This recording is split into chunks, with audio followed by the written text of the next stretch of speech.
what would you choose, knowing what you know now? Like during my divorce or just in life in general? I think in life in general, for sure, because you've become a lot wiser, you've grown a lot. So, Mm-hmm. what would you choose, knowing that now?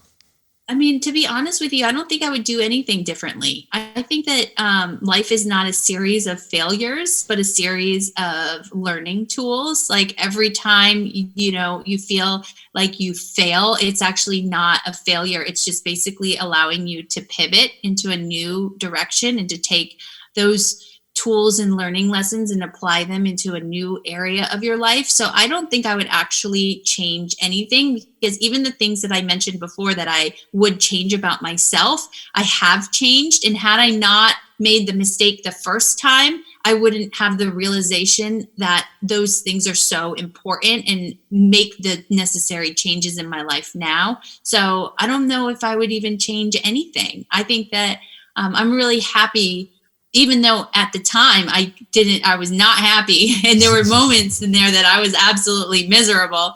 But now I almost look at it as if it's the best thing that ever happened to me, because I get to create a new sense of happiness for myself. And if those things didn't happen, I don't know if I would have made those same choices.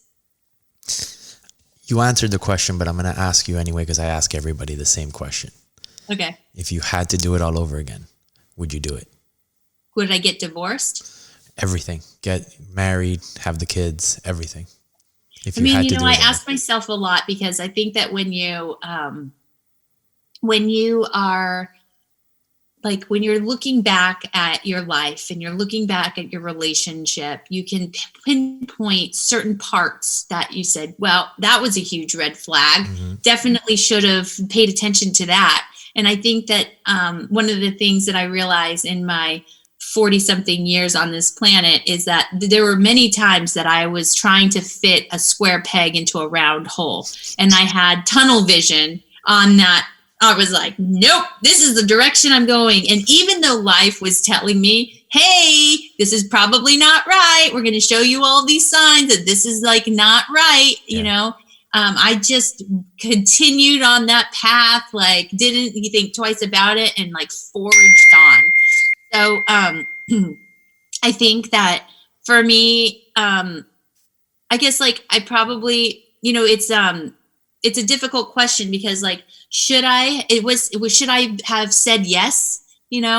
Probably not. I probably should have said no, but I wouldn't have my two amazing girls, and my life would have gone in a totally different direction. So I still don't think I would change that. I don't think I would change any of it. I just think that, were there times in hindsight that like were obvious red flags? Absolutely. Probably would have saved me a lot of like time and anguish. My life would have headed in a different direction, but I don't know if that direction would have been a better direction. Yeah. I'm happy with the direction my life took. I'm happy for the lessons that it taught me, and the things and the kids that it provided me. And, and I have a long life left to be able to kind of like do life part two. I guess my next question is this. Did your spirit know? I myself went through a lot of similar things that you've expressed, and my spirit knew. My spirit knew a year before it happened, but I kept it quiet. Did your spirit know what was happening before it happened, or was it really a shock? Did you really find out about the infidelity? Yeah. No, I think that that's a really good question, and I'm glad that you brought it up, because I think that throughout the course of my marriage, I definitely knew. And female intuition is a beautiful thing. That stuff is powerful, and my intuition was going off, and I knew something was up. Like, I had it, but I just wasn't listening to it at all. I was making excuses, and I would raise the question, and my question would be answered with adamant denial, and more than one occasion. And I would approach it in all different ways, and so, yeah, I knew I did, but I wasn't willing to recognize it. I wasn't. And you have this moment when you find out where life all the past becomes rewritten. It's like that moment in a movie where like they play back all of the moments and you're like, oh my gosh, it all makes sense now. How did I not put that together? And that's kind of what I felt. So yeah, I absolutely knew, and I knew who it was before I actually knew, but I just wasn't willing to like believe it. I just, in my head, I told myself like, how could somebody do that to me? That would never happen to me. That happens to other people, not me. Did you ask yourself why? Did you chase the why for any amount of time?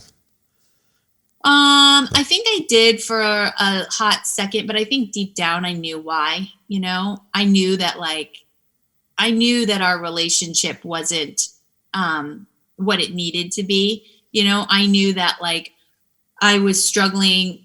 Well, and this wasn't just me, through the nature of our relationship, my emotional connection with my ex, when like, I think that that's the first thing that is severed when somebody starts having an affair, is like they become emotionally invested in somebody else. Mm-hmm. And so the emotional connection that you have with that person is severed. And I think that like that, for women and being intimate, I think that the emotional connection is so super important, So, I definitely felt like there were moments in my marriage that I knew like things weren't right. And I was having like severely uncomfortable feelings, and I didn't know why. And I was like trying to bury them down and, continue on like with like the emotions. And it just, it just didn't feel good. So I knew why.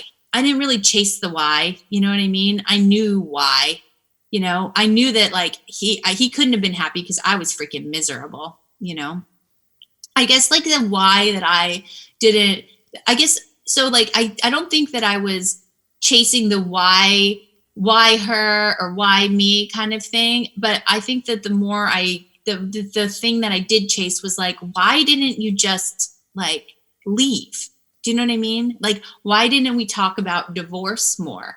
We didn't really talk about divorce. We never really talked about divorce. So I think that was the most surprising thing, was the fact that it kind of came out of nowhere in a way, because it wasn't this like thing that we talked about a lot and we're working towards or considering. It was kind of this thing that was like not talked about. And it was like kind of like, I could say that the word divorce was maybe mentioned 3 times in my entire relationship over the course of 12 years. And you would think, given the way that things panned out, those conversations would be a lot more present. What was it that gave you the final nail in the coffin? How did you find out? We were in therapy, and he had said something about like financials, and it made me feel like that like he had been really planning, like he had been really like looking into like the division of assets, and I realized like how uninformed I was. Mm-hmm. And so I had reached out to our like money manager and I asked him to send me all withdrawals from our savings account over the last 2 years. And I found like a $2,000 withdrawal, or like a charge for Tiffany around Valentine's Day. And so I was like, I don't think he bought me anything from Tiffany on Valentine's Day. So I like went to our bank account, and I remembered that he got me a massage gift card. And I was like, well, that's what I got. I definitely didn't get anything from Tiffany. And so when I asked him about what this charge was, he basically came home later that night and gave me a letter that he had written that pretty much said that he had been having an affair. So that was it. And then from then on, I did like investigative work and found everything else out. All right. So now, because you said that, I'm going to have to ask you the question. Yeah. How important is it to investigate? How important is it to go through that process? Is it damaging? Is it healing? Is it necessary? Good question. For me, it was necessary.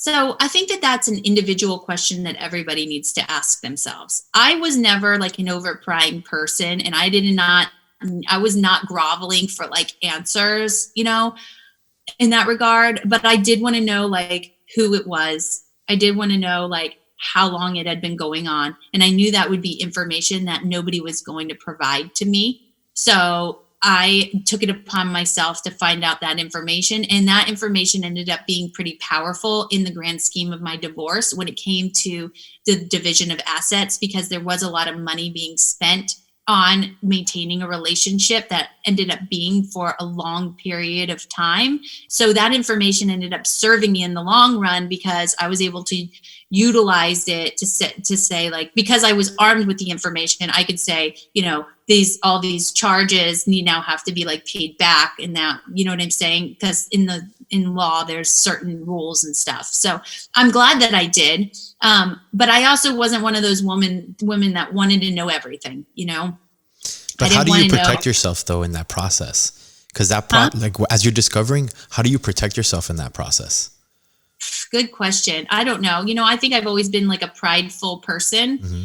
So I never wanted to go and grovel and be like, but why don't you love me? What was the matter with me? I never had those moments with him, because I always like, even though I had like zero confidence and I was so self-conscious and felt like completely replaced and not enough. I never, ever, ever wanted him to know that I felt like that, And so I out of pure pride, I wouldn't cross that line, I don't know if that was the best. Probably, I have no regrets not doing that. I think that if I would have been that person that was like, why me? I think I probably would have regretted doing that. But it wasn't a conscious thing. I wasn't like, how do I protect myself? And I think that the information that was available for me was limited anyway. So there's only so much that I could find out. Well, that's not true. I probably could have found out more. I could have like investigated and like gone and talked to every single friend. But again, I think my pride protected me in that way. And I was like, I'm not going to let them see me down. I'm not going to let them see me grovel. He's not that important. And on that note, I think we've gotten to know Carrie in a way that makes a huge contribution. So if you're going through divorce, if you're healing from divorce, I really encourage you to take notes, watch as many things that you can get your access to, listen to people, share your story. If anything that we've learned from Carrie is be vulnerable, that it gives you access to something bigger. Carrie, thank you so much for your time and for being a yes to this conversation. It takes a big person to speak about these things. So thank you. Thank you so much for having me. It was a pleasure. That's a wrap on another episode of Divorce the First 6 Months. Don't forget to hit subscribe for more insights. Take care.